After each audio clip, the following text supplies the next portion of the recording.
ආයිබෝවන්. අද අපි ගැඹුරින් කතා කරන්න යන්නේ මේ තාප ගති විද්‍යාවේ ඒ කියන්නේ තර්මෝඩයිනමික්ස් වල හරිම වැදගත් මූලික කාරණා ටිකක් ගැන. ඔව් විශේෂයෙන්ම අපි බලමු first law of thermodynamics පළවෙනි නියමය සහ energy transfer mechanisms ගැන. අපේ අරමුණේ තින් මේ concepts ටික ඩිප්ලෝමා ලෙවල් එකේ ඉන්න කෙනෙක්ට වුණත් ලේසියෙන් තේරෙන විදිහට සරලව කතා කරන එක. ඒක හොඳයි. එහෙනම් අපි පටන් ගමු නේද?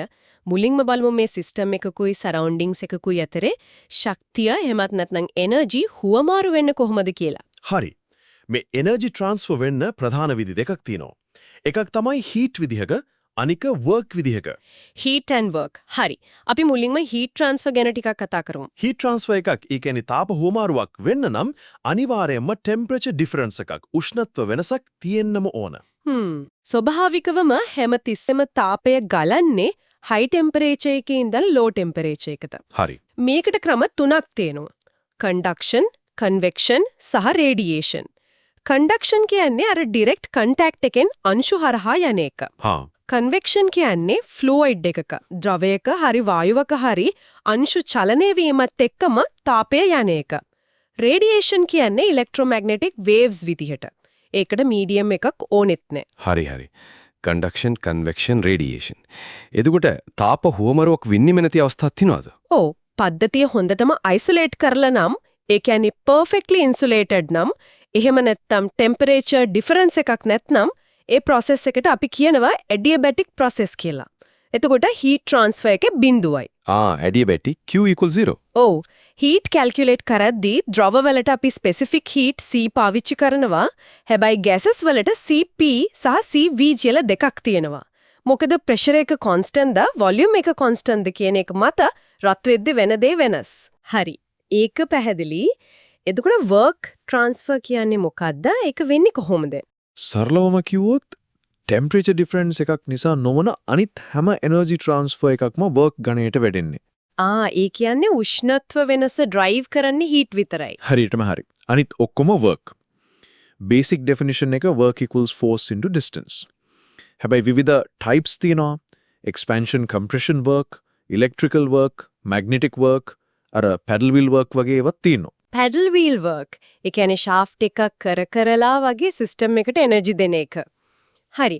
එතකොට මේ heat Q සහ work W වලට අර ලකුණු දාන සම්මතයක් sign convention එකක් තියෙනව නේද? ඒක කොහොමද හරියටම? ඔව්. ඒක හරිම වැදගත්. calculations වලදී වැරදින්නේ නැතුව ඉන්න. සම්මතය තමයි system එක විසින් කරන work, ඒ කියන්නේ work done by the system අපි ගන්නෙ positive +v කියලා. හරි. system එකෙන් කරනකොට positive. ඔව්. system එක මත කරන work, ඒ කියන්නේ work done on the system, එතකොට negative -v. හරි. ඒ වගේම තමයි heat වලට system එකට heat ලැබෙනව නම් heat added to the system මේක positive +v. system එකෙන් heat පිටවනවා නම් heat rejected by the system මේක negative. හැමතිස්සෙම system එකේ පැත්තෙන් හිතන්න ඕන. ඒක නම් හොඳට මතක තියාගන්න ඕන පොයින්ට් එකක්. හරි. එහෙනම් අපි දැන් යමු අර ලොකුම concept එකට. first law of thermodynamics. මූලාශ්‍රය කියන විදිහට මේක මුලින්ම define කරන්නේ cycle එකකට, චක්‍රයකට නේද? ඇත්තටම classical definition එකේ ඉන්නේ cycle එකකට තමයි. closed system එකක් සම්පූර්ණ cycle එකක් ගියාම ඒ කියන්නේ පටන් ගත්ත state එකටම ආපහු ආවම net work එක sigma W සමාන වෙනවා net heat එකට sigma Q. sigma Q = sigma W for a cycle. හරි. ඒත් practical වැඩවලදී cycle වගේම තනි processes නේ හම්බ වෙනවා. අනිවාර්යයෙන්ම. ගොඩක් වෙලාවට තියෙන්නේ processes state 1 ඉනම් state 2ට යනවා වගේ. ඔව්. එතකොට process එකකට කොහොමද first law එක apply කරන්නේ? හරි. process එකකදී state 1 ඉඳන් state 2ට යද්දී සිද්ධ වෙන heat interaction එක delta Q සහ work interaction එක delta W අතර difference එක ඒ කියන්නේ delta Q delta W කියන අගය ඒක depend වෙන්නේ initial state එකයි final state එකයි මත විතරයි. ඒ කියන්නේ ගිය පාත් එක මත depend වෙන්නේ නැහැ. නෑ. delta Q වෙන වෙනම ගත්තොත් delta W වෙන වෙනම ගත්තොත් ඒවා path functions. ඒ කියන්නේ පාර අනුව වෙනස් වෙනවා. හැබැයි ඒ දෙකේ difference delta Q delta W පාත් එක මත රඳා පවතින්නේ නැහැ. හරිම ඉන්ටරෙස්ටිං. ඒ නිසා මේ delta Q delta W කියන්නේ system එකේ property එකක්. ඒකට කියනවා total energy of the system E කියලා. E. Total energy. ඔව්. මේ total energy E ඇතුලේ components තුනක් තියෙනවා. internal energy U, kinetic energy KE සහ potential energy PE. ඒ කියන්නේ E is equals to U plus KE plus PE. අභ්‍යන්තර ශක්තිය, චාලක ශක්තිය, විභව ශක්තිය. ඔව්.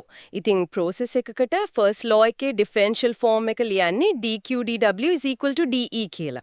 හැබැයි මේක හරියටම valid වෙන්නේ reversible processes වලට. මොකද irreversible process එකකදී QW හරියටම define කරන්න අමාරුයි path එක පුරාම. හරි. reversible process එකකට dq dw is equal to de.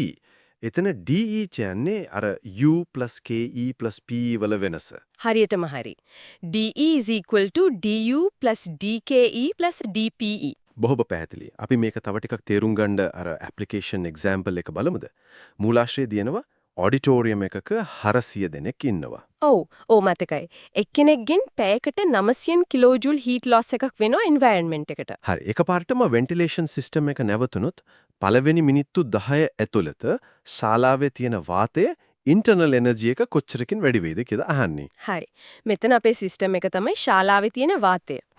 එතකොට මිනිස්සු 400 දෙනාගෙන් වාතයට heat එකක් එනවා. පැයකට එක්කෙනෙක්ගෙන් 900 කිලෝජූල්. ඔව්. එහෙනම් මිනිත්තු 10ට මුළු heat එක Q හොයන්න ඕන. 900 කිලෝජූල් per hour කියන්නේ 900 බෙදන්න 60 කිලෝජූල් per minute.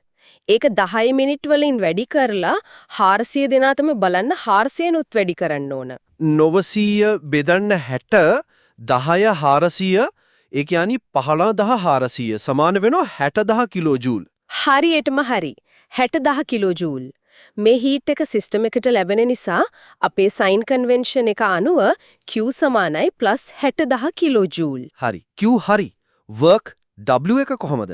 ventilation system එක වැඩ නැති නිසා වාතයේ ප්‍රසාරණය වීමක් හෝ සම්පීඩනය වීමක් එහෙම නැත්නම් වෙන work interaction එකක් මේ වෙලාවේ වෙන්නේ නැහැ කියලා assume කරන්න පුළුවන්. ඉතින් W සමානයි 0. හරි. W සමානයි 0. එතකොට අර KE PE ශාලාවේ තියෙන වාතයේ bulk motion එකේ ලොකු වෙනසක් වෙන්නේ නැහෙනි. උසෙත් වෙනසක් නැහැ. ඒ නිසා delta KE සමානයි 0 සහ delta PE සමානයි 0 කියලා ගන්න පුළුවන්. හරි. එහෙනම් first law එක apply කරන්න පුළුවන්. delta E සමානයි QW. ඔව්. delta E සමානයි delta U plus delta KE plus delta PE නිසා delta KEයි delta PEයි 0 වගේ නිසා අපිට ගන්න පුළුවන් delta E සමානයි delta U. එතකොට delta U සමානයි QW. ඒක තමයි. delta U සමානයි 60000 කිලෝජූල් බිඳුව සමානයි 60000 කිලෝජූල්. ඒ කියන්නේ මිනිත්තු 10න් ශාලාවේ වාතයේ internal energy එක 60000 කිලෝජූල් වලින් වැඩි වෙනවා. ඔව්. ඒක තමයි උත්තරේ. හරිම පැහැදිලි. ඉතින් අද අපි මේ කතා කරපු දේවල් සාරාංශයක් විදිහට ගත්තොත් energy transfer වෙන ප්‍රධාන ක්‍රම දෙක heat සහ work ඒවයේ sign conventions ඊට පස්සේ first law of thermodynamics for cycles and processes සහ total energy E, internal energy U කියන properties ගැනත් කතා කළා. ඔව් ඒ වගේ මේක apply වෙන practical example එකකුත් බැලුවා. ඇත්තටම මේ first law එක, ඒ කියන්නේ energy conservation principle එක thermodynamics වල කොඳුනාරටිය වගේ ඕනෑම system එකක energy changes analyze කරන්න මේක පදනම. ඉංජිනේර විද්‍යාවේ ඉඳන් ජීව විද්‍යාව දක්වාම වැදගත් වෙනවා. අනිවාර්යෙන්ම අර ගැටලුවේ වුණත් අපිට නොපෙනෙන internal energy එකේ වෙනස calculate කරන්න පුළුවන් උනේ මේ නියමය නිසා. සමහර වෙලාවට හිතන්න පුළුවන් මේ ශක්ති සංස්ථිතිය කියන concept එක තාක්ෂණික නොවන එදිනදා ජීවිතයේ දේවල් වලටත් අපි නොහිතන විදියවලින් apply වෙනවා ඇති නේද කියලා. සමහර විට පරිසර පද්ධතියක ශක්ති ගලණය වගේ දෙයකට උනත් ඒක නම් හිතන්න හොඳ ප්‍රශ්නයක්.